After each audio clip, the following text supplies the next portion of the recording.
আমরা বুঝি না, আমরা বুঝি না রে, আমরা বুঝি না, আমরা বুঝি না রে। কথা বলেন না কেন? বুঝেও না বুঝার ভান করি আমরা, নিজের আমরা চালাক মনে করি, নিজে মনে করি সবাই মসজিদে গেল, আমি মসজিদে গেলাম না, আল্লাহ বুঝে আমার দেখলো না। দেখেন, আরো জোরে বলেন, আল্লাহ দেখে কি দেখে না?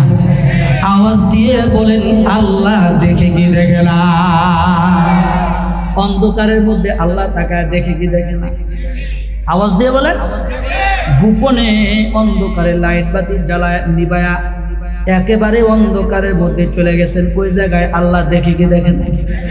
ওই যে আজ থেকে কয়েকশো বছর আগের কথা, আল্লামা হাজী আমদাদুল্লাহ মুহাজিরে মক্কি রহমতুল্লাহি আলাইহি উনি কিছু উলামায়ে কেরামকে এক জায়গায় জমা করছেন গো। এক জায়গায় জমা করে বলে, তোমরা উলামায়ে কেরামরা বলো বলো, তোমরা কি কারণে আমার দরবারে আসলা?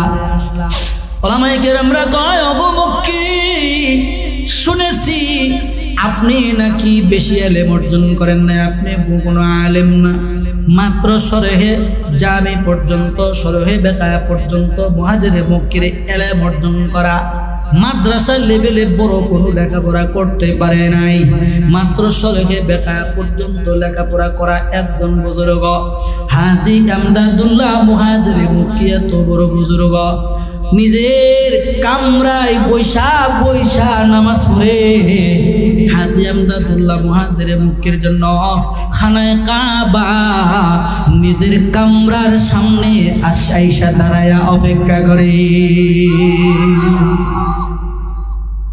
হাজী আমদাদুল্লাহ মুহাজিরে মক্কি বড় কোনো আলেম না, সেই যুগের বড় বড় আলেমদের মধ্যে রশিদ আহমদ গাঙ্গুহি রহমাতুল্লাহি আলাইহি, আশরাফ আলী থানভী রহমাতুল্লাহ আলাইহি বড় বড় আলেম তারা।